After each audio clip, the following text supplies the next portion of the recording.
오늘도 새벽을 깨워 기도의 자리에 나오신 성도님들을 주님의 이름으로 환영하고 축복합니다.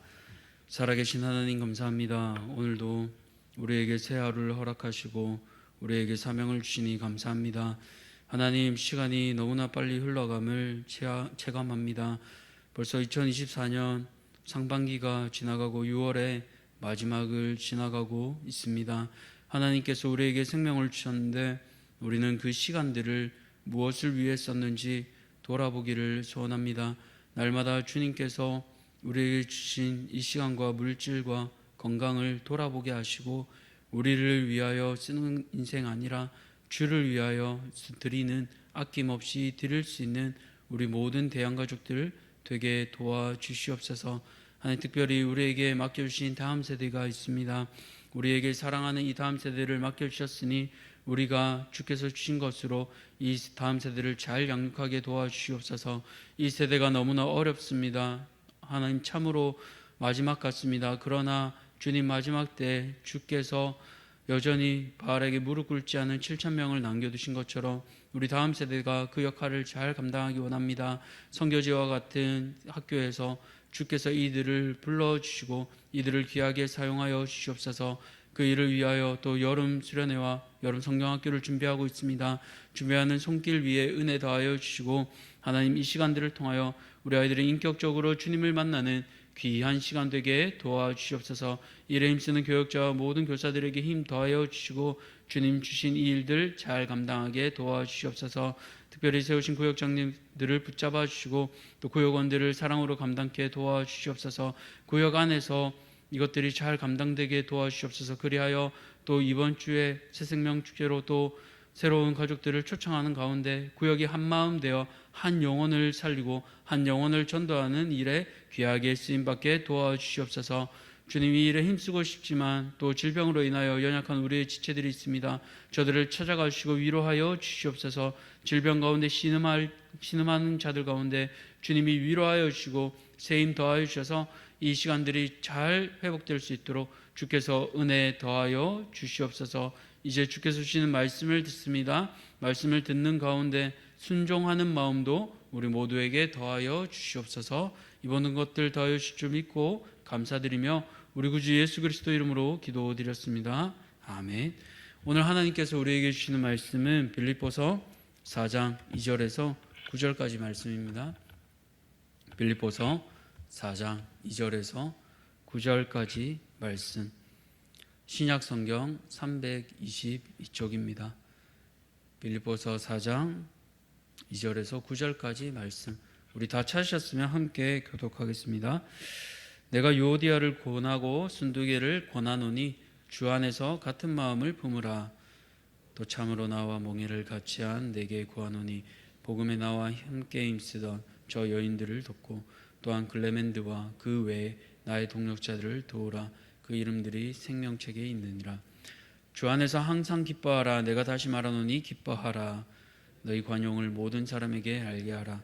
주께서 가까우시니라. 아무것도 염려하지 말고 다만 모든 일에 기도와 간구로 너희 구할 것을 감사함으로 하나님께 아뢰라. 그래하면 모든 지각에 뛰어난 하나님의 평강이 그리스도 예수 안에서 너희 마음과 생각을 지키시라. 끝으로 형제들아, 무엇에든지 참되며 무엇에든지 경건하며 무엇에든지 옳으며 무엇에든지 정결하며 무엇에든지 사랑받을 만하며 무엇에든지 칭찬받을 만하며 무슨 덕이 있든지 무슨 기림이 있든지 이것들을 생각하라. 너희는 내게 배우고 받고 듣고 본 바를 행하라. 그래야면 평강의 하나님이 너희와 함께 계시리라. 아멘. 오늘 주 안에서 굳게 서라, 주 안에서 굳게 서라라는 제목으로 말씀을 함께 나누기 원합니다. 이제 빌립보서 마지막을 함께 읽고 있습니다. 바울은 마지막으로 빌립보 성도들에게 굳게 서라라는 이 메시지를 주고 있는데요.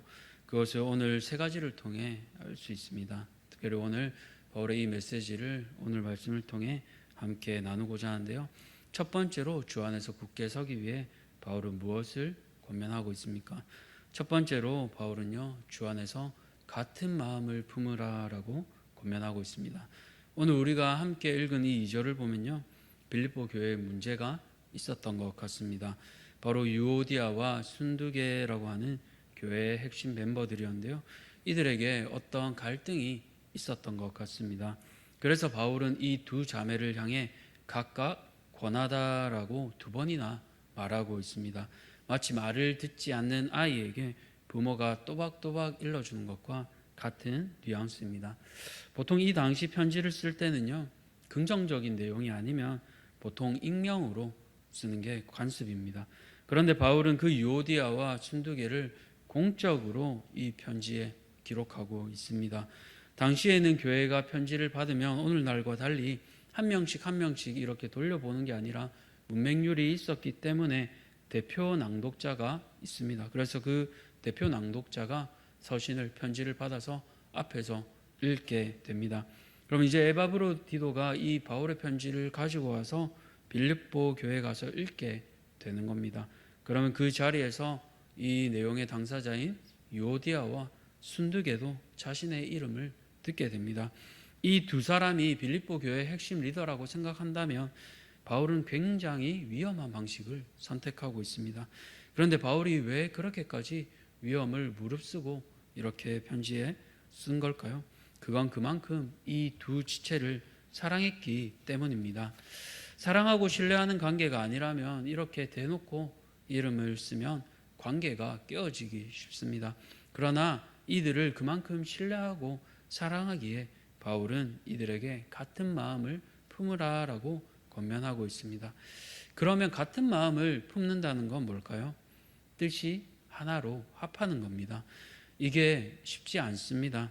그러나 어떻게 가능합니까? 그것을 바울은 주 안에서라고 권면하고 있습니다. 그래서 그냥 같은 마음을 품으라라고 하지 않고 주 안에서 같은 마음을 품으라라고 하는 겁니다. 나의 생각, 너의 생각이 아니라 예수님의 마음으로, 예수님이라면 어떻게 하셨을까라고 그걸 생각해 보라고 하는 거예요. 그런데 이 일에 이 두 사람만으로 해결이 안 됩니다. 그래서 3절에 이어서요, 바울은 이 일의 도움을 구하고 있습니다. 참으로 나와 멍에를 같이 한 내게 구하노니. 다른 번역본을 보니까 이렇게 해석하고 있습니다. 그리고 나의 신실한 동력자인 여러분도 이 여자들을 도와주십시오. 이 도움을 요청하는 대상이 학자들마다 조금씩 나누는데요, 여러 가지 설들이 있지만 빌립보 교회 성도들로 생각하면 제일 자연스럽게 해석할 수 있을 것 같습니다. 빌립보 성도들에게 자신과 함께 복음에 힘썼던 이 유오디아와 순두계를 도우라고 권면하고 있는 거예요. 둘이 어려움이 있으니 갈등의 골이 깊어졌으니 이것을 해결할 수 있도록 빌립보 성도들 여러분들이 도와주십시오. 바울은 감옥에 있기 때문에 직접 해결할 수 없습니다. 그러니 이 갈등의 골이 더 깊어지면 빌립보 교회가 고린도 교회처럼 편이 나눠지고 교회가 분열되기 쉽습니다. 그렇기에 바울은 권면하고 있는 겁니다. 주 안에서 한 마음을 품으라. 교회에서 섬기지 않으면 소위 예배만 보고 가는 분들이면 이런 문제가 일어나지도 않습니다. 그러나 열정을 가지고 열심을 가지고 하다 보면 꼭 부딪히게 됩니다. 그럴 때 우리가 생각해야 할 것, 주 안에서 한 마음을 품으라. 그 대상은 문제의 당사자들이기도 하고 그 당사자들의 주위 사람들에게 하는 말이기도 합니다. 사랑하는 성도님들, 오늘 우리는 어떤 문제들에 부딪히고 있습니까? 내가 유오디아와 순두계처럼 당사자입니까? 아니면 멍에를 같이 하며 그 문제의 주변에 함께 관여하고 있는 사람입니까? 바울은 주 안에서 한 마음을 품으라고 합니다. 그것이 교회의 모습이며 하나님이 기뻐하시는 교회입니다. 여전히 우리 가운데 갈등이 있다면 주 안에서 한 마음으로 푸시기 바랍니다. 그리고 그것을 풀 수 없는 지체들이 옆에 있다면 예수님의 마음으로 권면하며 갈등을 해결할 수 있도록, 그 문제를 풀 수 있도록 해결해 주는 우리 모든 성도님들 되시기를 주의 이름으로 축복합니다. 두 번째로 바울은 주 안에서 굳게 서기 위해 무엇을 권면하고 있습니까? 두 번째로 바울은 주 안에서 항상 기뻐하라고 권면하고 있습니다. 이제 바울은 두 번째로 권면하고 있는데요, 4절을 보십시오. 주 안에서 항상 기뻐하라. 내가 다시 말하노니 기뻐하라. 바울은요, 기쁨을 두 번이나 강조하고 있습니다. 그런데 바울의 상황을 생각해 보면 조금 의아합니다. 바울은 아시는 것처럼 지금 로마 감옥에 갇혀 있습니다. 가족도 옆에 없고요. 사랑하는 성도들도 모두 떨어져 있습니다. 그런데 그런 바울이 기뻐하고 기뻐하라라고 2번이나 권면하고 있습니다. 근데 이 권면은 그냥 해보라고 권유하는 정도가 아니라 사실은 명령으로 기록되어 있습니다. 근데 우리가 기뻐하는 게 쉽지 않습니다.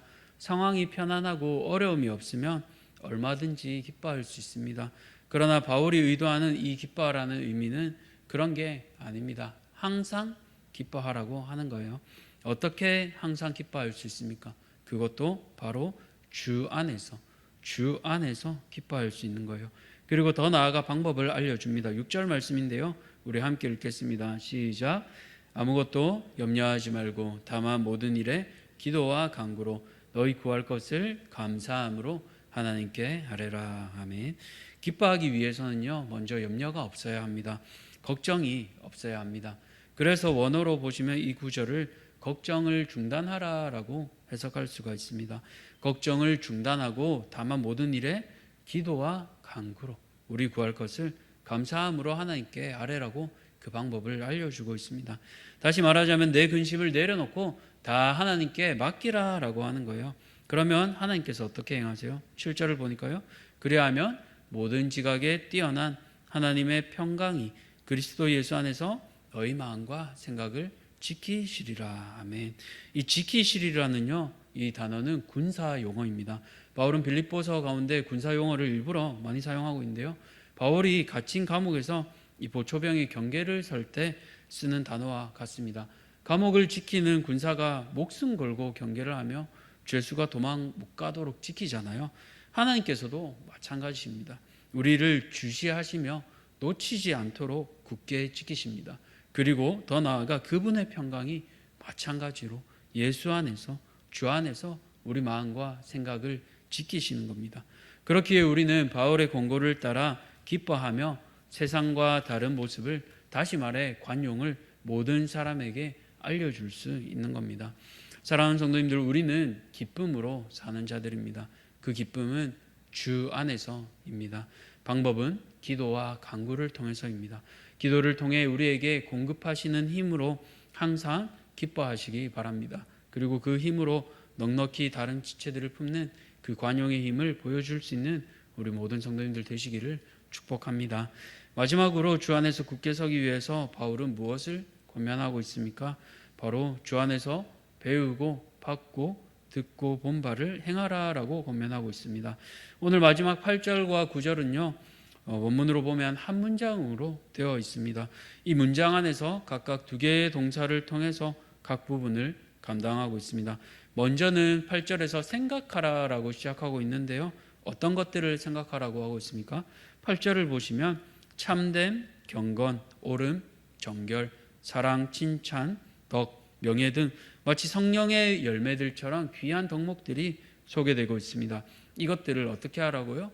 생각하라.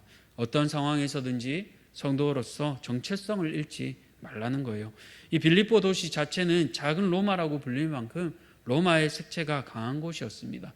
로마의 퇴역 군인들이 많이 거주하던 곳이기도 합니다. 그러나 그곳에서 로마 시민이 아니라 하나님의 시민권을 가진 성도로서 굳게 서기 위해 어떻게 살아야 하는지를 먼저 생각하며 잊지 말라고 하는 거예요. 그러면 이 생각만 하는 게 아니라 이 생각을 가지고 어떻게 해야 됩니까? 9절 말씀을 보시면 너희는 내게 배우고 받고 듣고 본 바를 행하라 라고 하고 있습니다. 그렇습니다. 이제 바울은 빌립보 성도들이 어떻게 행동해야 하는지를 자신이 보여준 말과 행동, 그리고 마지막으로 삶으로 살아내라고 권면하고 있습니다. 그렇게 하면 어떤 결과가 나옵니까? 마지막으로 평강의 하나님이 너희와 함께 계시리라. 앞서서 7절에서는요, 하나님의 평강이 너희 마음과 생각을 지키신다라고 했습니다. 그런데 이제는 마지막 9절에는 평강을 주시는 분, 그 하나님께서 친히 함께 하신다라는 거예요. 강도가 더 세진 겁니다. 이 세상보다 크시고 만물을 지키시는 하나님, 그분이 동행하시며 무엇이 두렵겠습니까? 그래서 다윗은 시편 23절에서 이렇게 고백하잖아요. 여호와는 나의 목자시니 내게 두려움이 없으리로다. 내가 사망의 음침한 골짜기로 다닐지라도 해를 두려워하지 않을 것은 주께서 나와 함께 하심이라. 하나님이 나와 동행하심을 믿는 사람은요, 어떤 상황과 어려움 속에서도 행할 수 있는 그 힘이 있습니다. 그렇기에 다윗은 이처럼 고백했고요, 바라기는 이 고백이 우리 모든 대한가족들의 고백이 되기를 소원합니다. 말씀을 뵙겠습니다. 주 안에서 굳게 서기 위해서 세 가지를 함께 살펴보았습니다. 먼저 우리는 한 마음을 품어야 하고, 두 번째로 우리는 주 안에서 기뻐해야 합니다. 마지막으로는 우리가 배우고 받고 듣고 본 바를 행할 수 있어야 합니다. 이를 통해 하나님의 부름받은 백성으로 주 안에서 오늘도 굳게 서는 모든 대한가족들 되시기를 주님의 이름으로 축복합니다. 기도하겠습니다. 살아계신 하나님 감사합니다. 바울은 마지막으로 주 안에서 굳게 서라라고 사랑하는 빌립보 성도들을 향해 권면하고 있습니다. 그 힘을 우리가 말씀을 통해 들었습니다. 하나님, 날마다 우리에게 주시는 이 말씀을 통해 주 안에서 굳게 서기 원합니다. 날마다 우리가 한 마음을 품게 하여 주시고, 아직도 내 안에서 용납하지 못하고 갈등을 겪는 지체들이 있다면 오늘 말씀을 기억하며 주 안에서 한 마음으로 갈등을 해결하고 푸는 자들 되게 도와주시옵소서. 그것을 혼자 해결할 수 없다면 옆에 있는 지체들이 함께 보고 해결할 수 있도록, 그리하여 우리 안에 갈등이 사라질 수 있도록 하나님 우리를 사용하여 주시옵소서. 바울은 우리에게 항상 기뻐하라고 합니다. 그러나 바울의 상황을 보면 그는 기뻐할 수 없는 사람이었습니다. 그 힘은 환경이 아니라 주 안에서, 예수 안에서 행하였음을 기억합니다. 주님, 우리도 오늘 많은 환경의 지배를 받게 되지만 그 환경을 넘어서서 예수 안에서 이 모든 것을 기뻐하며 즐거워할 수 있도록 도와주시옵소서. 마지막으로 우리가 보고 듣고 본 바를 행하라고 했습니다. 생각으로만 하는 것이 아니라 행하라고 했습니다. 그 힘은 주님이 나와 동행하시기에 가능합니다.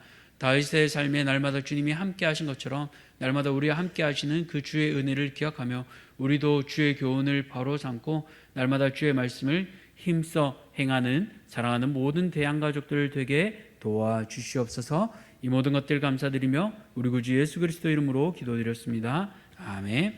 하늘에 계신 우리 아버지여, 이름이 거룩히 여김을 받으시오며 나라가 임하시오며 뜻이 하늘에서 이루어진 것 같이 땅에서도 이루어지이다.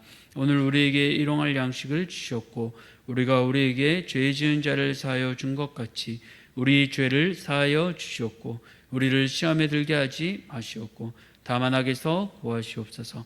나라와 권세와 영광이 아버지께 영원히 있사옵나이다. 아멘.